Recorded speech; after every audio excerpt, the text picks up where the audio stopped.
let's go ahead. And what I'm going to be doing, and this is what you're going to be seeing every week. What we have done is we're following a plan. We're following a, you might say, a trajectory, moving from last week where we introduced the entire rubric of this historical critique.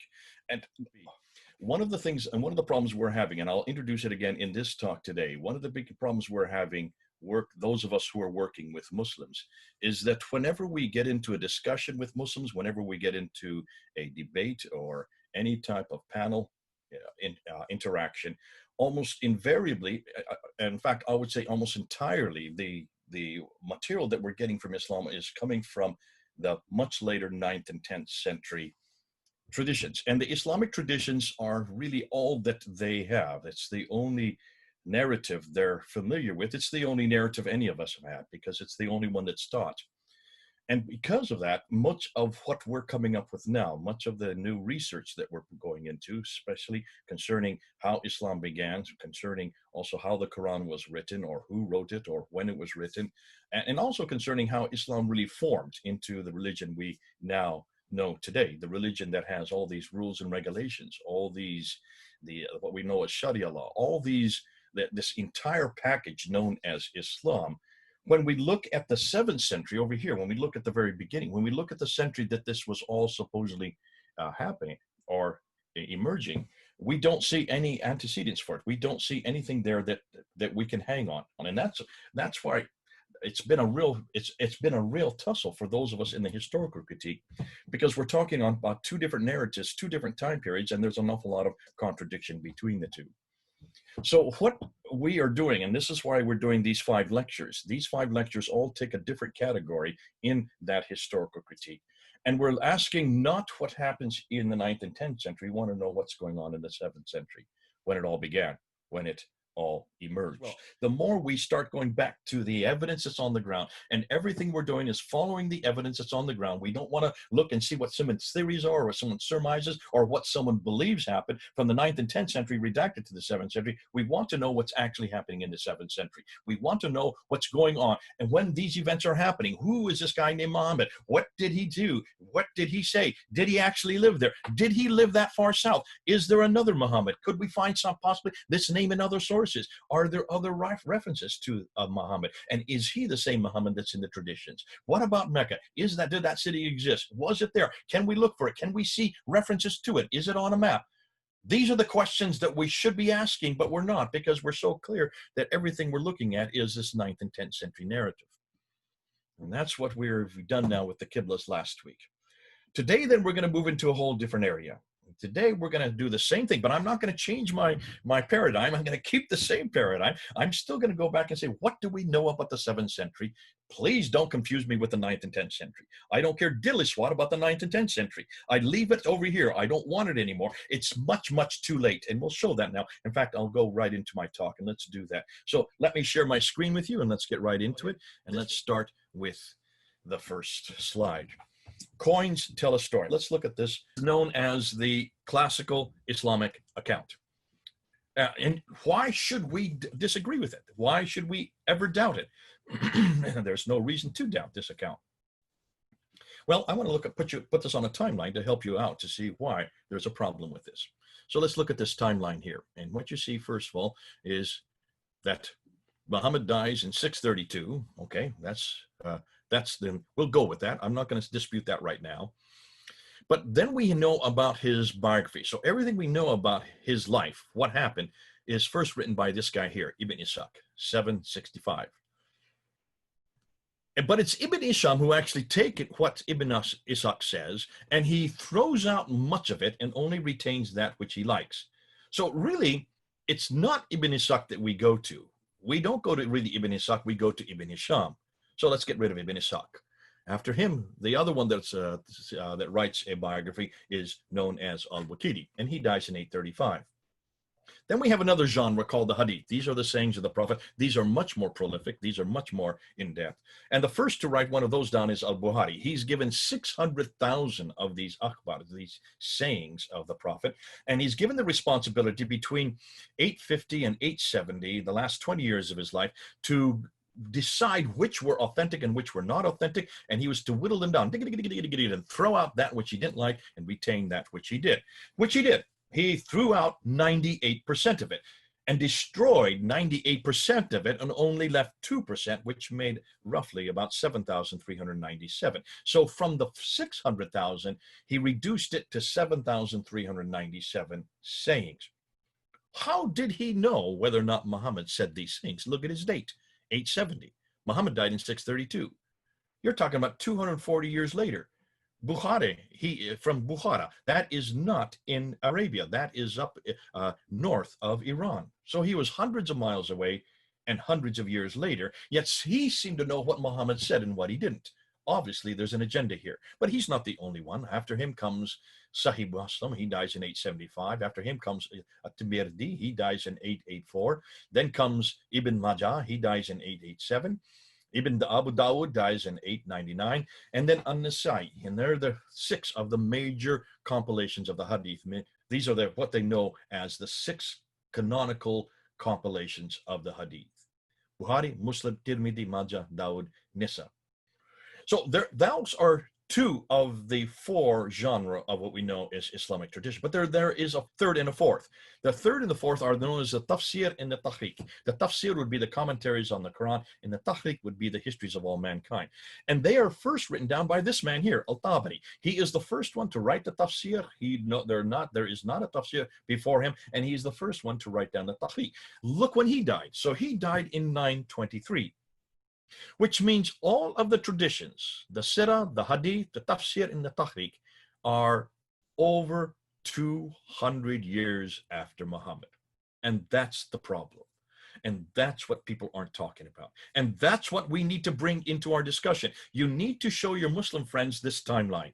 You need to show that everything they're dependent on as to what Muhammad did, what Muhammad said, how the Quran was put together, how you can understand the Quran, and all the histories of mankind, everything they know about the emergence of Islam, about everything that's happening in the world up to Islam, about what happened in that 22-year period between 610 and 632, everything they know about everything they trust and everything they believe in is written 200 to 300 years too late. 200 to 300 years too late. Today, I would tell, not go to what the writers are writing. Don't go to the libraries. Stay out of the libraries and go to that area and do what Dan Gibson did. Go right to where these people lived in the 7th century and investigate what you're going to find. Follow the evidence, follow the trail, and see where that trail takes you. And what you're going to find that there are coins there. There are coins that existed at that time period. Why haven't we looked at the coins before? Why haven't we looked at the coins before? Now, what I'm going to introduce you from here on now, from here on, for the rest of this talk, is going to look at those coins. We want to look at those coins. This is the part where we introduce the brand new material. And some of you may have had a chance to go up on my Fander Film site, where I went through since January. I have been going through and unpacking it, but it's been a real ride. Mainly because I didn't know about the coins, and the reason why we even have the coins is because of what happened back in December of last year. I was in London, and I was asked by my colleague Hatun Tash if I would accompany her to the British Museum. A new gallery had just been opened last year, and she wanted me to look at some of the artifacts that they were claiming were the first of their kind. And we came across these coins that they had on display, and one of the coins I looked at, and I saw that it was attributed to Muawiyah, and I looked at it and says, that's not Muawiyah. Muawiyah comes to power in 661, and here on the coin it had the Shahada, La ilaha illallah Muhammadur Rasulullah, which is there is only one God but God, and Muhammad is his prophet. And I said, there's no way that Shahada could be that early. 60, that's almost 30 years too early. So I went back and I said to Hatu, let me look this up and let me go back and see what the numismatists say, the numismatics. And so we went back and we came back and I looked at different articles, and I just want to share some of the articles with you here. Okay, these are the ones that I have come across. Here is one that is from 1994, written by Michael Bates. And Michael Bates is probably the most scholarly person on the coins. And so he's one that I would highly recommend. He's a little out of date though, because he is writing in the 1900s, the last century. And as you can see, coins are moving straight along. the book that I've used most for this lecture is uh, Volker Popp. Volker Popp, who writes in this book called Early Islam. He has done a major job of actually unpacking it. He is controversial. There are some people that don't agree with him. Another one that I have really used and have been very helpful is Andrew Audi and Wolfgang Schultz. And they wrote this in 2013, and they actually gave this presentation in 2013. So it's about 7 years old. In 2014, Luke Treadwell, he's written a number of articles. This is the one that I like the best, Symbolism and Meaning in the Early Islamic Copper Coinage of Greater Syria. He has been coming out with some great material. But the two that I use more than any other are these two. And these two I just came across in January. This is Mike Markowitz, who wrote this in 2014, so it's 6 years old. And that's informative because you might say, so it's only 6 years old. The problem is this material is coming so fast and furious that it's getting revised and revised almost on a 6-month basis. This article by Clive Foss, Coins of the Two Realms, written in June of 2015 in the Aramco magazine, is a good overview of what we're going to talk about and a good overview of some of the problems and the dilemmas. And then I got this just yesterday. Now, this one is 60 pages long, written by Tony Goodwin in 2016. And I just said, oh, dear, have I gotten this before I put my lecture together, suggesting that I'm going to have to even revise what I'm going to be sharing with you today. But that's good. This is one of the exciting things about historical criticism and about looking at Islam in the 7th century. We're always going to be updating our material. We have to keep updating our material, because if we don't, then we're going to fall behind. And in some ways, this will be the next chapter, because what he is coming up with and what I'm just reading, and I just started reading this as I was preparing my lecture for today. And as I got this yesterday, it was just thrown onto my, someone sent it to me, and I said, oh, if only I'd have had this back last week, or if I had this 2 months ago, we could have really run with it. So as I started reading through all these articles in January and February, I decided, my goodness, people need to hear this. So I started putting up their findings. But what I noticed is this: in almost every case, every one of these experts, these are numismatists. The whole study of coins is numismatics. And so these numismatists were doing what all of us have been doing, and that's what we call the Islamic dance. They're running this, they're trying to look at their information, they're trying to look at all these coins, and they're trying to impose their understanding of these coins using the traditions. They're trying to let the traditions dictate how they're to read what was on the faces of these coins, the face and the back. So let me bring up the PowerPoint again and show you the dilemma that we're up against, or that these numismatists are up against. And let's now look at the coins. So let's go ahead and introduce these coins and why they are so important. So before we actually get into it, let's look at their background. What do we know about coins? Well, we know that coins were only introduced around 600 BC by the Lydians. So what did they use before that? Well, they used, usually they used weighted measure. They would use weights of gold or silver. They would sometimes just barter with objects back and forth. But coins were not really introduced until much, much later, 600 BC. So that's why we can go back and we can trace the dates on many of these, because of the fact we know when they first appeared. And they weren't just used for commerce. And this is something that most people don't realize. Coins were used by rulers of different countries or different places to show and create their identity. They didn't have TV or internet or newspapers or radio today. They didn't have that way to introduce who they were, but they did have coins. Coins were used by everybody, and everybody would be touching the coins, and they would be looking at the coins. And as they looked at the coins, they would then see who the ruler was on that coins. And that's why whenever a ruler came to power, the first thing they would do was mint new coins.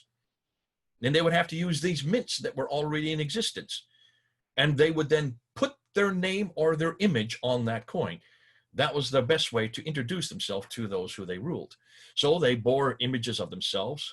They also would then put what religion they belong to. That's very helpful for us in this discussion, because we want to know what religions really existed at this time, certainly with these rulers. And then they also put dates, and oftentimes they would start the dates with themselves, or they would start the date with the empire that they were a part of.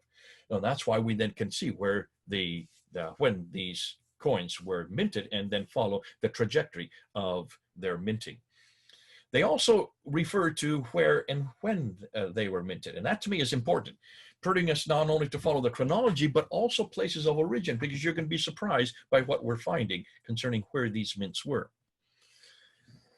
Now, I just went through all the people. So here you can see, I've got it on your picture. You have Michael Bates. He's probably the kind that known as the grandfather of the numismatists, the whole numismatic enterprise. Numismatics is the study of coins. And so then you have Volker Popp, and his book is probably the best one that I have found that actually puts it from an Islamic standpoint. And he tries to look at the coins on their own. So he looks at what the coins say, and then he says, so what does that tell us about the 7th century? And because of that, he's very controversial, because he's doing what the others won't do.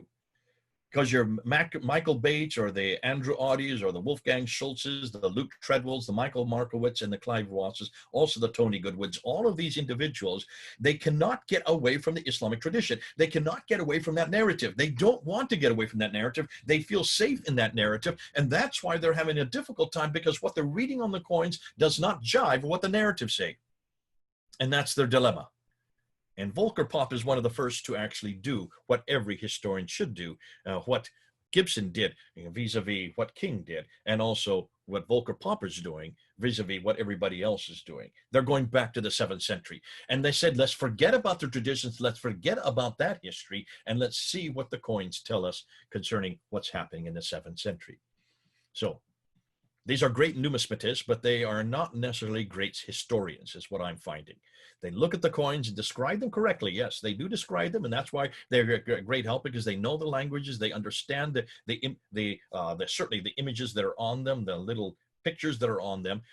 But then they try to explain what they're finding in the 9th and 10th century, and that's where they're getting into problems. But then they have no choice, because they don't know where else to go to. They've not heard any other narrative, because there is no other narrative, unfortunately.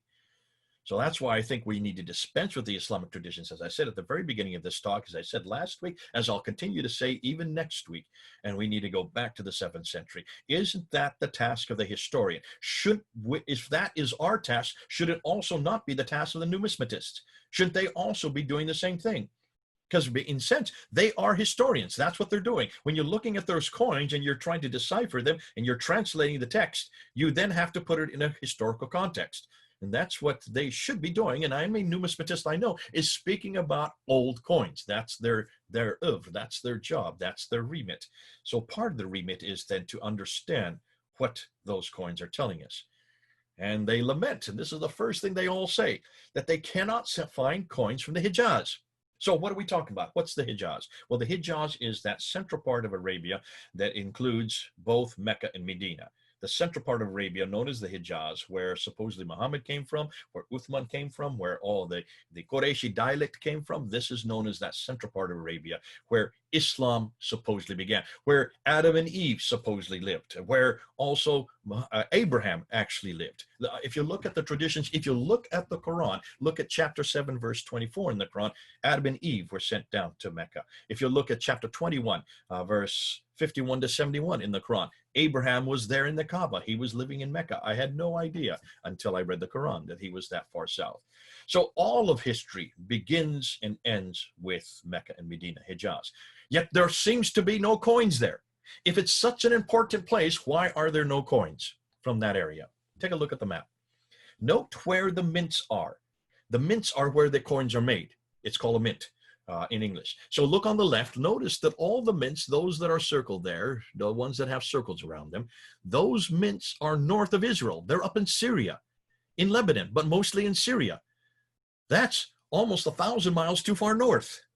So can you see the mints where these coins are made do not come from the place where the empire exists, at least not what the traditions tell us. The traditions tell us that the empire is down in Mecca and Medina. The traditions tell us that everything was happening there in the central part of Arabia, but that's not where the coins are being made. They're made much further north. The other ones on the right are made in Iran. Look at those names. Bishapur, Darabjir, Susa, Dasht, Arajan, Shiraz, Kavatkura. This is Iran today. This is much too far north and much too far east. So you have your Western coins and you have your Eastern coins. Remember that. That's going to come important. So you have your Western mints and you have your Eastern mints. And the Western mints, actually, the Western mints do have a completely different set of coins. And they have a huge amount of Byzantine influence on them. In fact, they are very much influenced by Byzantines. And that's why you're going to see a different category of coins from the West than what you have in the East. The Eastern ones are more Sasanian. So they would have a Zoroastrian influence. And you're going to see that in the coins, even in the coins when there is no longer any Sasanian Empire. Okay, hold that, because that is important. So what then should we do? Well, since the Islamic traditions assume that there is a well-established Muslim empire by the time of Muhammad's demise, since they also assume that during the reign of the rightly guided caliphs, that's the time of Muhammad, Abu Bakr, Umar, Uthman, and Ali. So basically that's from 624 to 661, that 40-year period. That's the rightly guided caliphs. That empire expanded from Tripoli in the west to Afghanistan in the east. So under that rightly guided caliph empire, from the top to the time to 661, all the swath of land from Tripoli in the west to Afghanistan in the east was under their control.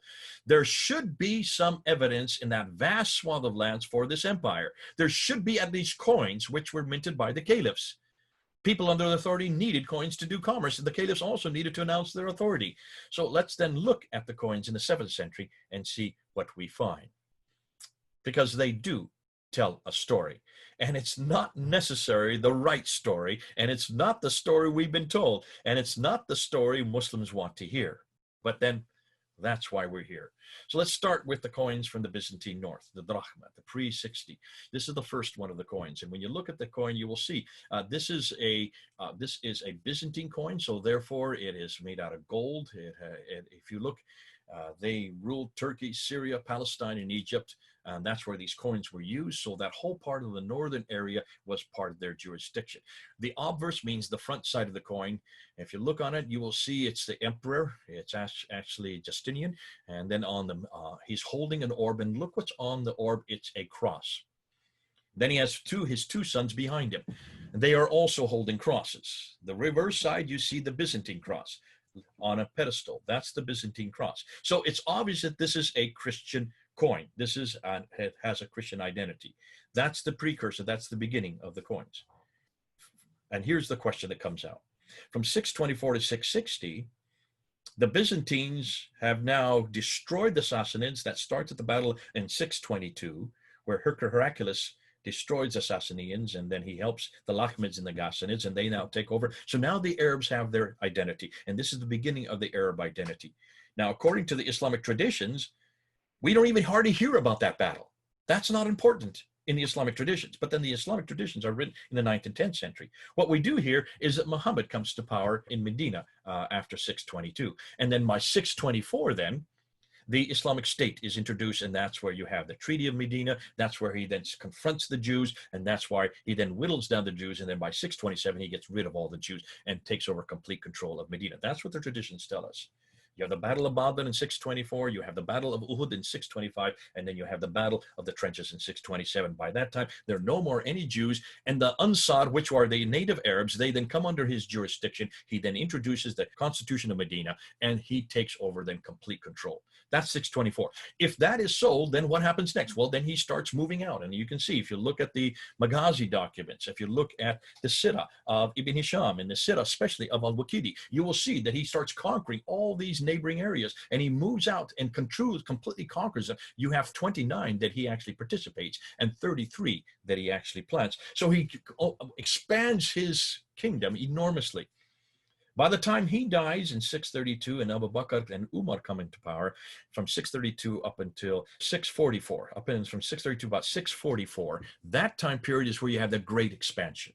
And they start moving out right across North Africa, and they move up way up to the north, up into Syria and to Jordan, and they take over parts of Iraq, and they're starting to move west from Tripoli in the west all the way to Afghanistan in the east. All of that land is under their control. Now that they're under control, what is the first thing they should be doing? They should be minting coins with their pictures on it, with their image on it. They should be introducing themselves. We can't find anything. We can't even find any inscriptions. There is no reference to any of these caliphs. They're not on any building, they're not on any book, they're not in any document, they're not on any inscription, no rock inscriptions, and they're not on any coins. Nothing about Muhammad, Abu Bakr, Umar, Uthman, or Ali. They don't exist anywhere. And this is why Muslims who say we're arguing from silence, We're now saying, no, we're not arguing from science because now we have the coins. The coins are not silent. They are evident. They exist. They don't disintegrate. They don't deteriorate. That's the brilliant thing about coins. They're as pristine today as the day they were minted, 1400 years ago. And they do not have any reference to any of these caliphs. Yet these caliphs were coming into power. They should have been minting these coins. The mints already existed. Those mints were already there. They were there all over Iran. They were there all over Syria. Far, far north, true, because that's where the civilizations was taking place. So why didn't they mint their own coins and introduce themselves? Was this due to negligence? Were they not sophisticated enough? Listen, they didn't have to even create the mints. The mints were there waiting for them. The people who ran the mints already were there, were under their jurisdiction. Like everything else, there simply are no extant records from that time at all, including coins. The Muslims claims they were. And that's why the Muslims keep on saying, well, we do have the Quran at the time. Even the Quran, we're going to destroy that one next week and the week after. So hold on to that. I don't want to get into that right now. And this fact in and of itself is curious, if the Islamic traditions are correct. So let's look at a map there, just so you understand what I'm saying. Take a look at the brownish area down south. That's the area that existed up until the time of Muhammad. So when Muhammad died, that was the area that Islam controlled, and a little bit over there in Oman. Now they controlled all that swath of land. So you might say almost all of what is today Saudi Arabia would have been under their control. By the time he died, up until the time of the end of the right guided caliph, you had all the orange area. So look at the orange area, territory added by the four caliphs, 632 to 661. So it goes from Tripoli in the west all the way to Herat, Afghanistan in the east.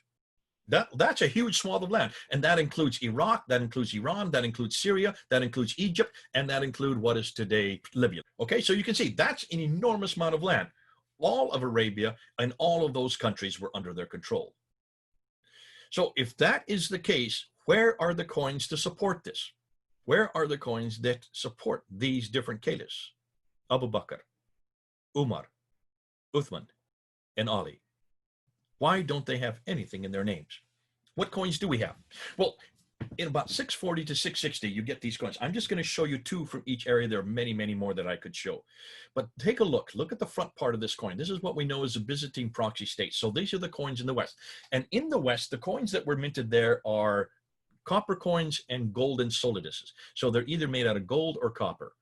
In the East, in the Iranian mints, they mint mostly silver coins. They had some copper, but most of their coins are silver. So in the Western Hemisphere, which had much more influence from Byzantine era, you have both copper and gold. And these new leaders do mint their own coins, and they put their images on them, but there's no reference to any of these Muslim names on these coins. What's interesting, they have a cross. Look at this coin here on the left. Look where the two red squares are. Notice on his staff, he has his scepter, he has a cross, and he also has a cross on his head. Could be, we don't know. It could be this is Constance II. We don't know. So they're giving allegiance to the Byzantines. So these proxy states are not Muslims. There's nothing about Islam in them.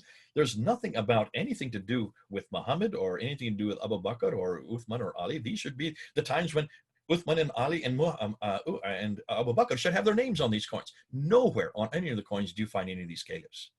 On the back side, there's a letter M, which is the Greek number for the denomination of the 40 Numi. So Arabic was not even used. This is still Greek, and there's a cross above the M, proving that these are Christians who were living at this time in that area. So nothing there has to do with Islam. These were categorically Christians.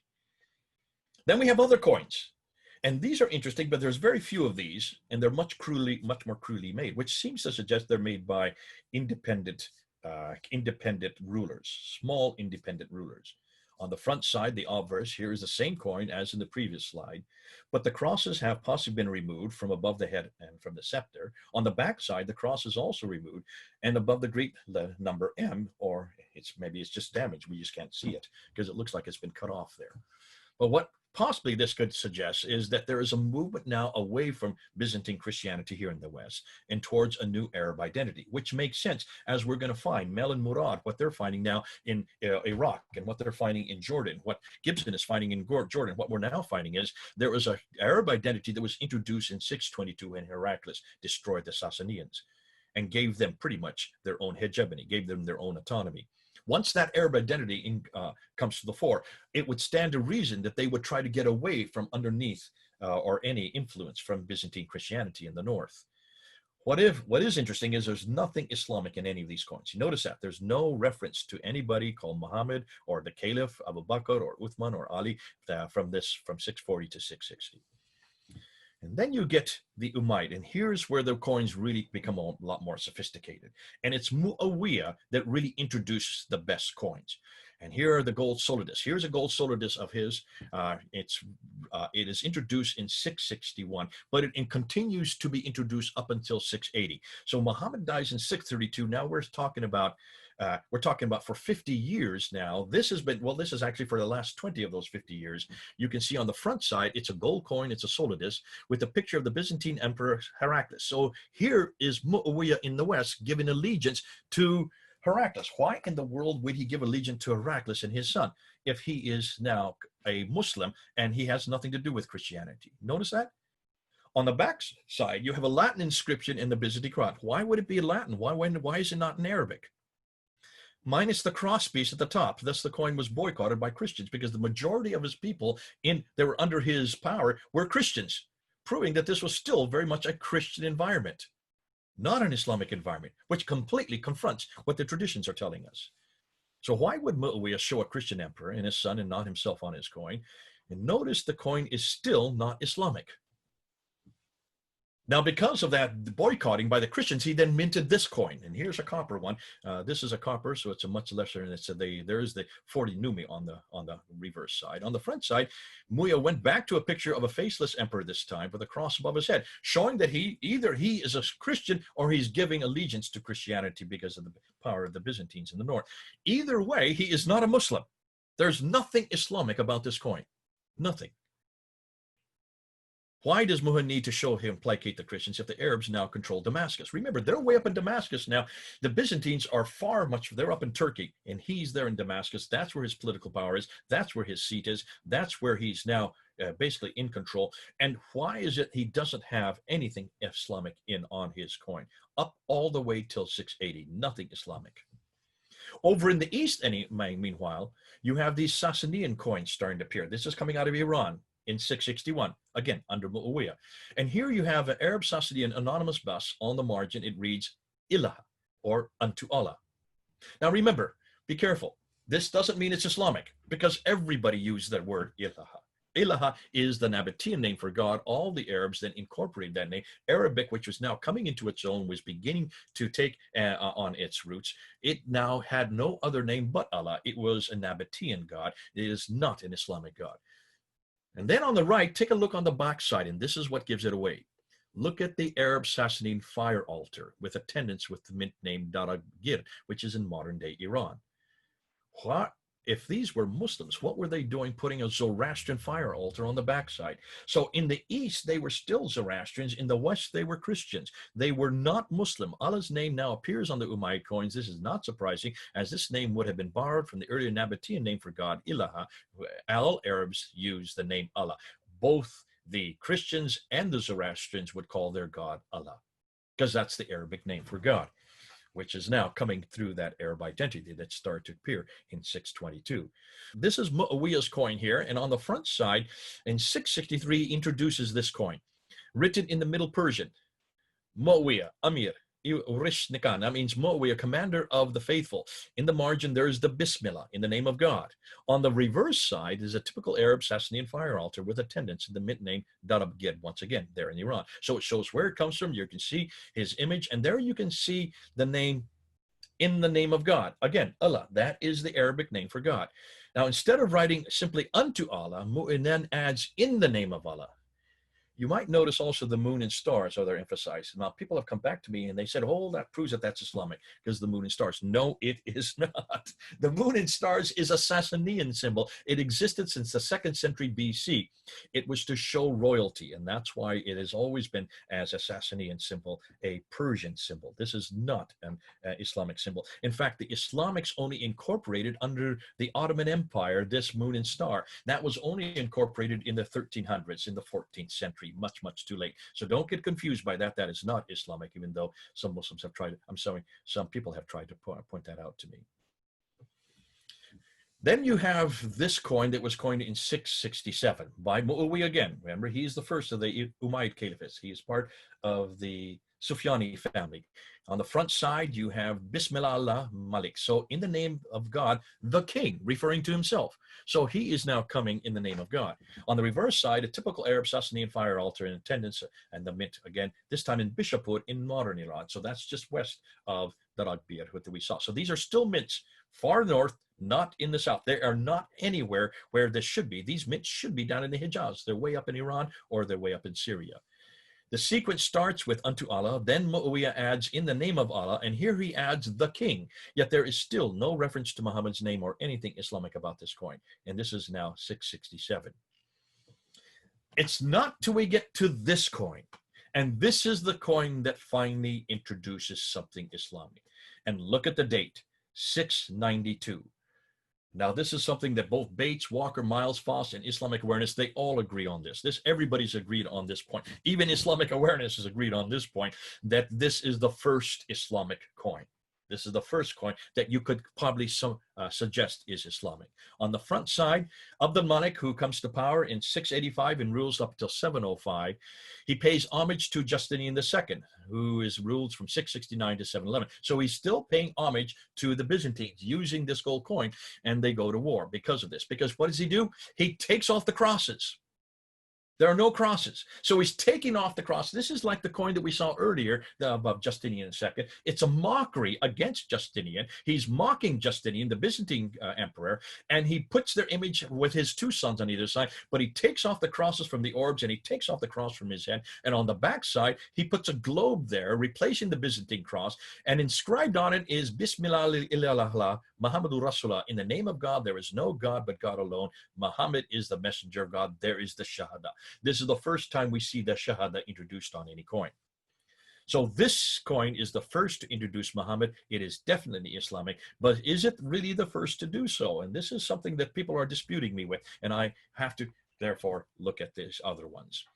Here you have Clive Foss and also Islamic Awareness. They put together and they're saying, no, there are earlier coins that have the Shahada on it. And they're looking at this coin from 685 under the authority of Abd al-Malik. So it's still under Abd al-Malik's control. It's still one of his coins. And over in the East, these are Eastern coins. So these are the ones that are minted in Iran. And it says Muhammad Rasulullah, Muhammad is the messenger of God in the top photo. In the bottom photo, you have Islamic Awareness also points out that it has the Bismillah, the Muhammad is the messenger, and then of course in green and that you see on the left side. So these predate the Shahada coin from 692 by 7 years. So could it be that this is where Muhammad is introduced to the world? Well, I would suggest the fact that these are from the east, from what is today Iran, what was then the Abbasid or the Persian area, not the Abbasid yet, but the Persian area, that's why these were minted at that time, because they're far away from the Byzantines. This is all far, hundreds of miles away in the east, and that's why Abd al-Malik, because it is under Abd al-Malik that these would have been minted. He's trying it out to see what would happen once he introduces it. And it's then in 692 that he then introduces it on the gold solar disc from the Syrian mints. That would therefore suggest that he was now confronting the Byzantines head on. The Numisda site and the Numisbid site, two big sites that sell coins, dispute actually what Islamic Awareness and Foss are saying. They say no, that these coins are dated to 695 and 692. So you have a dispute even amongst the numismatists as to what the dates are for these silver coins. If that is the case, then they post-date both Foss and Islamic Awareness by 7 to 10 years. The significance is that Abd al-Malik, who introduces Muhammad sometime between 685 and 692. That's what's important. It is he that introduces these coins. Whether or not he introduces them in the East in silver and then in the West in gold is up to a query. But the point is, when he introduces the 692 coin in gold, that causes a huge reaction by the Byzantines. And they go to war with him. They go to war with him. And as a result, he then introduces this in 693. Because they go to war with him, because they're so upset with what he has done, he basically just thumbs his nose at them and introduces this coin in 693, a year later. On the front side, you see Abdul Malik's image with a text reading, "The servant of God, Abdul Malik, commander of the believers." On the back side, you see a staff with the globe, again, mocking the Byzantine globe. And inscribed around it says, "La ilaha illallah Muhammadur Rasulullah," there is no God but God alone. Muhammad is his messenger. So therefore, he now introduces both a gold coin and a copper coin. Those two were introduced in 693, and they continue to be introduced up until 696. So whose image is there on the front? That is Abdul Malik's image. He puts his own image with a sword. This is a statement of war. Whenever you have the sword clasping the handle, that is a statement of war. He's basically mocking the Byzantines and says, now we are the new men in town. Now we are the new people in town. And what does he do in the same time period? He then builds the Dome of the Rock in Jerusalem. Remember last week, we talked about this. He builds the Dome of the Rock in Jerusalem, the largest structure of its day. It's not facing Mecca, it's facing Petra. It sits on the hill looking down over the Church of the Sepulchre, which is the sanctuary for the Byzantine Christianity. So he's saying he's doing a one-upmanship on the Byzantine Christianity, and then he introduces on the inner ambulatories, those two inner ambulatories, those you can look at the inscriptions, they are all attacking Jesus Christ. You have Surah 4, Ayah 171 there. You have Surah 112 that attacks his divinity, attacks the Trinity, attacks his sonship, and attacks his begetting. Those four areas, they're all attacking Jesus Christ. So he not only introduces it on the Dome of the Rock, he introduces this confrontation of Byzantine Christianity right there on his coin so that everybody can read it, so everybody can get a hold of it. He now is categorically attacking the Byzantines. And what he is doing, he's putting his own image on it. These gold and copper coins replace the earlier ones. Now only Abdul Malik is pictured as a servant of God and commander of the believers. Note, an image is still included, yet we thought that you cannot have images on coins. Obviously, at this late date in 693, images were fine.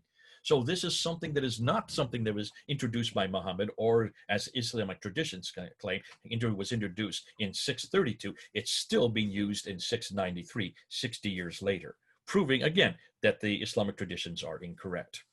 But then we need to get to this coin, because this is the mother lode. This is the one that really hits it, and this is the one which everybody now uses today. This is the coin that is still being used today, and it was introduced in 696 by Abdul Malik. On the front side, it says, La ilaha illallah Muhammadur Rasulullah Sharika lah. There is no God but God alone. He has no associates. Who's that attacking? Who is the one that's associate of God in chapter 5, verse 72? That's attacking the person of Jesus Christ. God cannot have an associate. He has no partners. Associate, sharikala is the word in Arabic. On the margin of the front side, it has Muhammad is the messenger of God whom he sent with guidance and the religion of truth. So it's now saying we are the religion of truth, that he might make it prevail over all religion. So now he's saying we are the best, we are the greatest, we're going to prevail over everybody else. Even if the associators are right. Who are the associators? They are the Christians, because they have associated another with God in the Trinity in the person of Jesus Christ. So it's saying that we are now the new men in the block. We are now the new religion. We are going to basically prevail over all religions. On the reverse side, you have God the One. There is the statement of Tawheed, God the Eternal. He did not beget and he was not begotten. That's attacking John 3:16. That's attacking the Bible. That's attacking the person of Jesus Christ, the begotten Son of God. On the reverse margin, in the name of God, in the year it was minted. So here the significance. This coin not only introduces Muhammad, but it attacks Jesus' divinity, it attacks John 3:16, and it supports Islam's superiority. And the images no longer exist. From 696, no more images are permitted. So this idea of iconoclasm was not introduced till the time of Abdul Malik, and not introduced till a good 10 years into his reign. He started in 685. Here he is in 696. He finally then takes off his own image and he introduced that which now is part of the Quran. Those references are now in the Quran. But these predate the Quran. Isn't it interesting? Because the Shahada that you see here is not like the Shahada in the Quran.